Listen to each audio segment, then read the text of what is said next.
Presiden ke-7, Jokowi, akhirnya resmi melaporkan pelaku tuduhan kepadanya kepada Polda Metro Jaya. Jokowi menganggap bahwa agar masalah ini tidak berlarut-larut agar lebih jelas dan gamblang. Dulu kan masih menjabat, saya pikir sudah selesai, ternyata masih berlarut-larut sehingga ya dibawa ke ranah hukum akan lebih baik sehingga sekali lagi nanti menjadi jelas dan gamblang.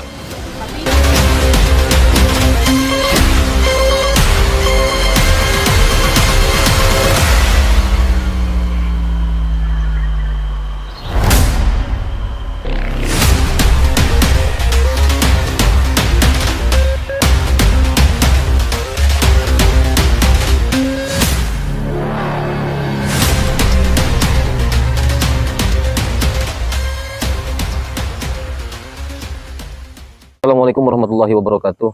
Kembali bersama Biwali Official.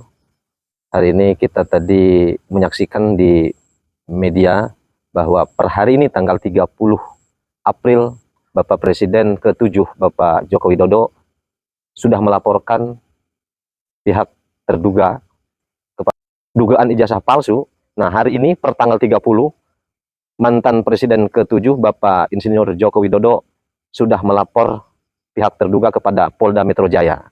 Nah, kita minta tanggapan kepada Dewan Pembina Nasional. Selamat malam, Assalamualaikum Pak Kiai. Waalaikumsalam. Mohon izin Pak Kiai, minta tanggapan terkait tadi pagi, tadi siang ya, Bapak Presiden Jokowi, Bapak Presiden ke-7 ini sudah melaporkan soal soal ijazah yang dilaporkan atau yang difitnah. Menurut beliau ini fitnah dan harus diberikan pemahaman hukum pada masyarakat bahwa tidak ada lagi yang namanya fitnah atau maka dari itu Bapak Jokowi sudah melaporkan per hari ini. Mohon tanggapannya Pak Kiai. Sebetulnya saya melihat Pak Jokowi itu sangat terpaksa kelihatannya. Artinya sangat terpaksa melaporkan. Karena isu yang menuduh lah ya, mempersoalkan keaslian ijazah Pak Jokowi itu sudah lama. Pada saat beliau masih menjabat sebagai presiden. Kenapa saya katakan terpaksa? Kalau saya sih memandangnya ya, sebenarnya yang ngeributin soal ijazah Pak Jokowi itu kan bukan levelnya Pak Jokowi. Bukan levelnya. Di bawah banget gitu. Ya gimana? Pak Jokowi 2 periode terpilih jadi presiden oleh masyarakat sebagai presiden RI. Sementara yang sering menggunjing Pak Jokowi ya, mohon maaf, bukan merendahkan ya. Ya bukan siapa-siapa. Dan Pak Jokowi bersabar. Tapi setelah Pak Jokowi tidak menjabat lagi sebagai presiden, saya pikir juga ini pasti isu ini reda. Ternyata tidak. Kenapa saya katakan terpaksa? Pak Jokowi itu saya yakin bukan untuk berniat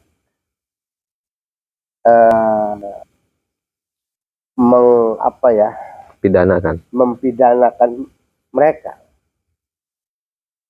Tetapi saya justru sangat setuju dan mendukung upaya membawa ke ranah hukum soal tuduhan atau dugaan dari orang-orang yang mempersoalkan keaslian ijazah Pak Jokowi. Kenapa ngedukung? Karena ini untuk pembelajaran. Dan kita semua, mudah-mudahan apa yang saya sampaikan ini didengar ya oleh DPR RI, seluruh anggota DPR RI, oleh Presiden Pak Prabowo, oleh para pejabat tinggi negara. Era medsos ini ghibah, gunjingan itu luar biasa. Orang pengen terkenal dan bahkan mungkin ada yang mengambil keuntungan dari menggibah, merendahkan kehormatan orang lain, bukan hanya pejabat. Itu mungkin mengambil keuntungan dari situ. Nah, apabila ini dibiarkan karena lemahnya undang-undang ITE, karena deliknya delik pengaduan, maka secara pribadi saya khawatir moralitas anak bangsa ini nanti lama-lama jadi rendah. Ya. Ingat, kalau saya sih berpedoman,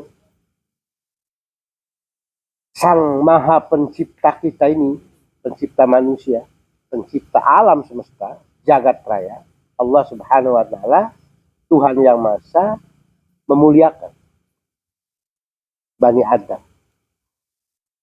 Itu sang pencipta loh.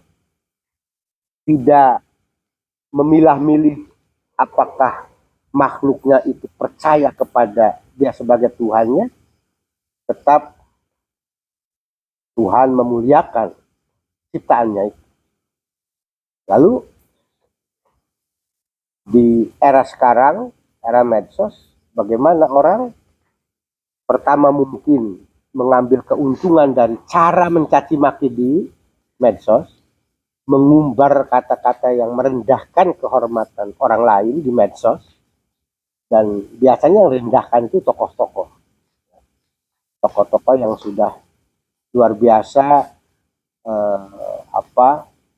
dikenal.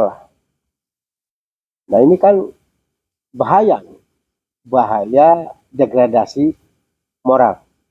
Dan lama-lama karakteristik bangsa Indonesia yang memiliki kesantunan itu akan hilang. Itu kenapa saya mendukung. Dan kita harus semuanya mendoakan agar proses hukum ini berjalan. Apa baru sekarang Pak Jokowi melaporkan? Ya, karena mungkin ditimbang-timbang, ya kita di Pak Jokowi itu sebetulnya Allah kalau sudah mengangkat derajat seorang, siapapun, tidak akan pernah jatuh karena hinaan orang. Bagi dirinya. Tidak akan pernah jatuh ya? Tidak akan pernah jatuh. Dan sekalipun orang disanjung-sanjung, dia tidak akan pernah besar karena disanjung. Kehinaan manusia, kemuliaan manusia, tergantung ilmu dan amaliyahnya, akhlaknya. Gitu. Mari kita buktikan, apakah selama ini yang sering menggunjing Pak Jokowi dengan sebutan yang kurang pantas sebagai pemimpin negara, lihat siapa sih mereka, setinggi apa sih derajatnya. Kalau Pak Kiai sendiri tanggapannya soal ijazah, dugaan ijazah palsu itu oleh para para penggunjing ya, seperti apa? Rasanya saya sudah menyampaikan itu. Yang pertama ya, yang mengeluarkan ijazah itu siapa?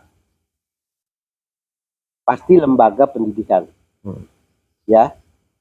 Kalau kemudian lembaga pendidikan yang mengeluarkan ijazah itu menyatakan asli, gitu kan? Atau menyatakan bahwa seseorang itu memang pernah kuliah dan lulus di situ, itulah sebetulnya yang berhak. Nah, tadi pas saat pelaporan itu Pak Jokowi membawa ijazah aslinya, ya, membawa ijazah aslinya untuk membuktikan keasliannya. Dan ada yang menarik bahwa dari para pelapor, ya, para pelapor termasuk katakanlah Roy Suryo ini siap membuktikan, siap membuktikan. Artinya adu pembuktian. Nah, tanggapan Pak Kiai seperti apa itu? Artinya apa namanya ya? Enggak, mereka itu siapa kok sanggup membuktikan soal palsu dan tidak palsu, atau soal asli dan palsu? Kewenangannya apa? Inilah orang bicara bukan pada tempatnya. Saya pikir tadi yang berhak menyatakan bahwa Pak Jokowi pernah menerima ijazah dari perguruan tinggi, ya perguruan tingginya. Soal nanti keaslian dan tidak aslinya, nah itu ada pihak yang diberikan kewenangan untuk. Nah mereka ini kan hanya pendapat, tapi sayangnya pendapat ini kan sudah menukik pada satu tuduhan. Betul. Dari 2019 ya, dari 2019 sampai saat ini mungkin masuknya babak baru soal terlepas lah dari babak baru atau tidak, yang jelas tadi itu tidak perlu mengulang-ulang bahasa begitu. Yang jelas kita dukung, saya mendukung Pak Jokowi untuk proses hukum ini berlanjut. Dan sekali lagi ini sebuah pembelajaran bagi kita semua, bagi masyarakat. Karena apa sih faedahnya gitu? Apa sih manfaatnya? Pembelajaran apa Pak Kiai? Pembelajaran bahwa kita tidak boleh lah menjatuhkan martabat orang lain. Ya, mari kita ukur diri kita. Nah, tapi kan Pak Jokowi itu ya kan ada dulu waktu jadi wali kota Solo, ya saya pernah jadi ketua pengawas pemilihan kepala daerah ya tahun 2005. Nah kita juga ikut tuh meneliti, kan KPU meneliti administrasi dan kita mengawasi. Jadi kalau sudah dinyatakan sah oleh lembaga yang ditunjuk oleh negara, dokumen-dokumennya diteliti, diverifikasi, ya kenapa tidak dari dulu diributkan? Berarti sudah sah dan legal secara hukum. Kalau bertanya kenapa baru ini melaporkan, kenapa mereka juga baru meributkan ketika Pak Jokowi jadi presiden? Bukan dari awal. Bukan dari awal ketika di Solo, ketika jadi gubernur DKI. Betul. Ya mudah-mudahan apapun mereka ini yang selalu menggunjing Pak Jokowi, ingat ya, ini bukan nakut-nakutin.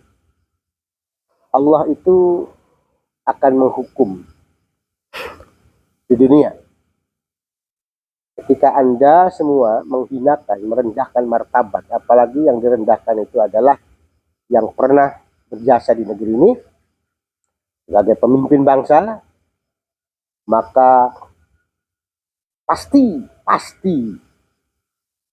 akan ada juga penghinaan yang lebih hina. Mungkin tidak terjadi pada diri Anda, tidak terjadi pada anak Anda, tetapi pada cucu dan cucunya. Turunan ya. Turunan. Kenapa? Karena ini makhluk Allah. Tetap harus dimuliakan. Karomna Bani Adam. Allah bersumpah memuliakan keturunan Adam. Kalau bapak-bapak, ibu-ibu yang punya moral, yang punya keimanan, ingat itu. Jangan hanya berbicara atas nama agama, tetapi tidak mengindahkan seruan-seruan agama. Jadi gunakan, maksudnya pembelajaran tadi, gunakan medsos itu pada hal-hal yang positif. cara Anda misalnya mencari uang dari konten dengan cara merendahkan martabat orang lain, menghina dan merasa pinter, merasa paling benar. Ingat, yang merasa baik, paling benar, paling pinter, itu bukan sifat manusia, tetapi sifat makhluk Allah yang divonis oleh Allah sebagai kafir. Aba wastakbara wa kana minal kafir. Siapa itu? Silakan baca ayat. Saya memang jadi gemes ya, dalam hal ini. Karena saya merasa punya anak, berharap punya cucu. Saya ingin anak saya dan cucu saya sebetulnya berharap hidup dalam suasana yang penuh kedamaian, penuh kesantunan. Dinamis ya. Bukan berarti melarang menyampaikan aspirasi. Tapi kalau sudah menyerang kehormatan seseorang, kita ini juga manusia. Betul Pak Kiai. Itu kira-kira. Pesannya Pak Kiai, yang saya tangkap dari Pak Kiai tadi juga salah satunya soal penggunaan medsos, jangan dijadikan ajang menghina, melecehkan orang ya. Pesan untuk para pengguna medsos di seluruh Indonesia nih Pak. Bukan hanya pengguna medsos. Saya berharap, nah ini aspirasi kepada seluruh penyelenggara negara yang berkepentingan tentang membangun karakteristik anak bangsa ini. Ada kelemahan-kelemahan di Undang-Undang ITE. Kelemahan di Undang-Undang ITE? Ya, karena penjatuhan martabat, penghinaan segala macam sebagai delik aduan absolut. Ya, bisakah?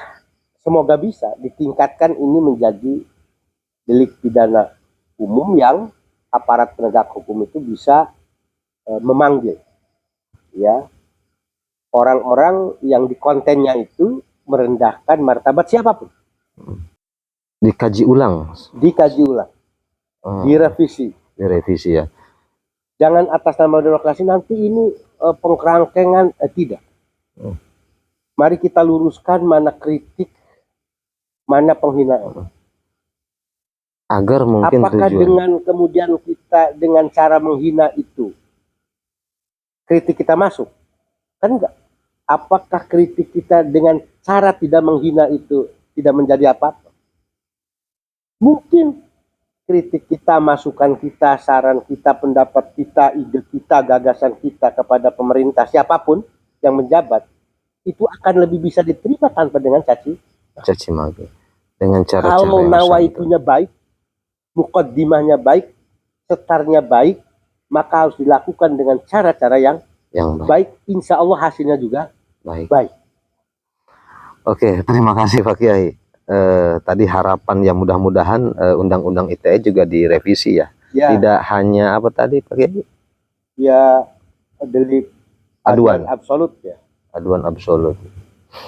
Oke, terima kasih. Tadi kita sudah menyaksikan penjelasan atau tanggapan dari Bapak Kiai Haji Maten Syarqawi selaku tokoh ulama Banten. Terima kasih Pak Kiai.